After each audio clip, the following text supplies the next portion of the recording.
What is up, you guys? Welcome back to the channel. I don't know where to start, man. I honestly have been gone for quite some time again, and it just keeps happening. I just have to be more consistent with it, and I have to. It's just I've honestly had a lot of things on my plate. You know, it's just I'm going through a lot right now, but nonetheless, that doesn't mean that I do not want to make videos. I love making videos, and you guys know that. So right now I'm just gonna keep it short. Today I want to let you guys know what I've done so far to the car.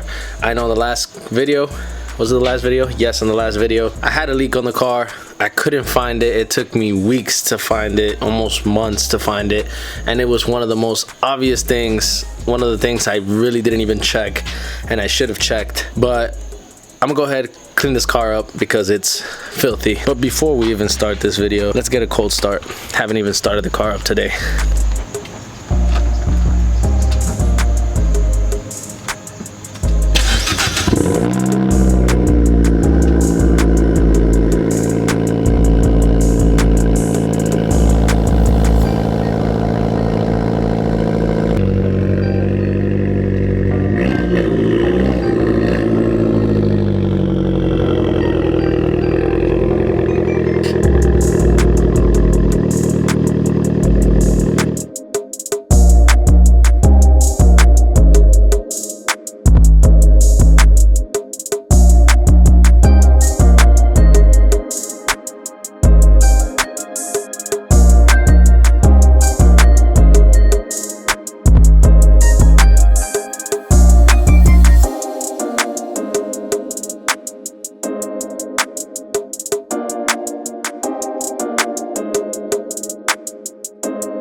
Alright guys, well there you have it.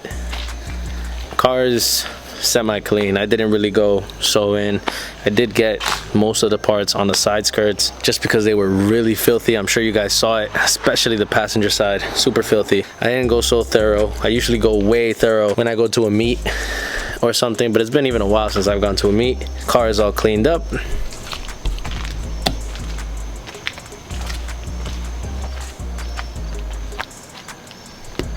Nice and clean.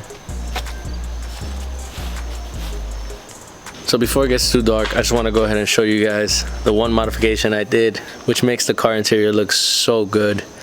I love it, and it just fits so well in the car. It did require me to rear delete my seats, so I'm sure with that being said, you guys know exactly what I did to the car, and here you guys go.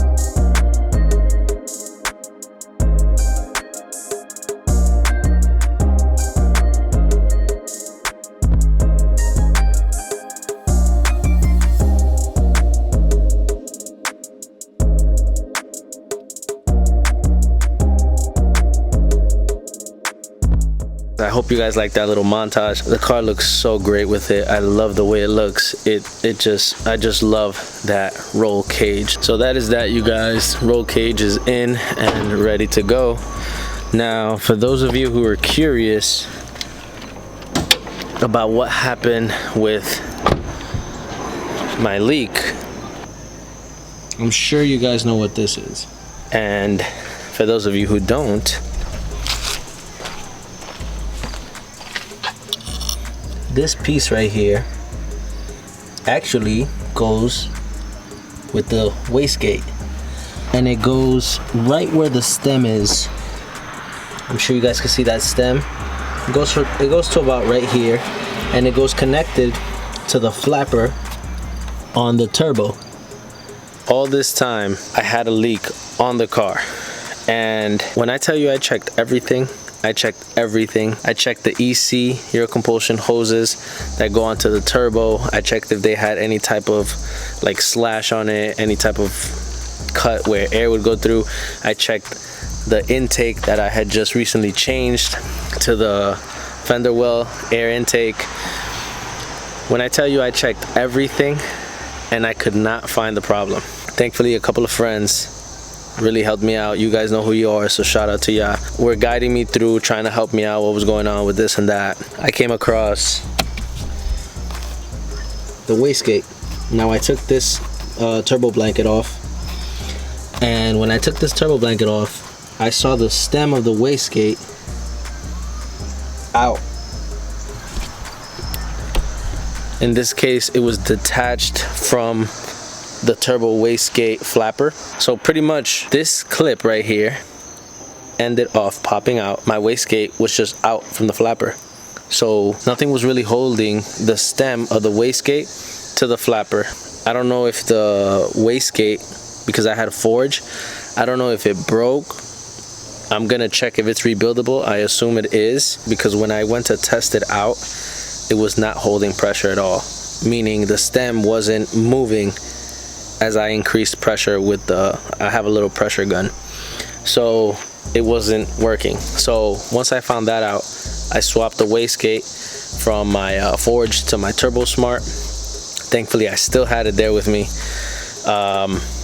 Put the E-clip on, and honestly, I felt it pull a lot better. After I reinstalled the old Turbo Smart wastegate, erased the code, turned on the car, and the car was running great. It pulled really strong and I loved it. So for the meanwhile, I'm gonna keep the Turbo Smart. I haven't had any problems with it, and honestly, the car feels great. So I don't even want to mess with it, but we'll see. But yeah, guys, that was my problem with the car. It was literally the E-clip and my wastegate. So for future reference, anytime you guys have a certain leak in the car, check everything. Check your hoses that go connected to the turbo. Sometimes there could be a little rip where air is coming out and it's over. Most importantly, check your wastegates. Make sure the E-clip hasn't popped out. Test it out. Test out your wastegate. Put a pressure pump on it, and if it's moving, and if you have a gauge, that helps even better. If it's moving, you will see the PSI gauge go up, and it should hold. It should drop very little by little, but it should hold. If as you're pressurizing the wastegate, it doesn't move, it doesn't nothing, then you clearly know you have a bad wastegate. So yeah, guys, I just wanted to keep this video short because it's been a while, I know, but I'm just gonna try to keep going on and on. If you haven't, guys, follow me on Instagram at AlexRomedia. Shout out to you, Mikey, for the roll cage. You hooked me up. Thank you. I'll always thank you for that. But yeah, guys, I'm gonna end it here. It's getting dark. Don't forget to subscribe and like. Comment down below what you guys want to see next on the car. Just let me know down in the comment section below if there's anything you guys ever want to see. Put it down. All right, guys. Peace out. I'm out of here.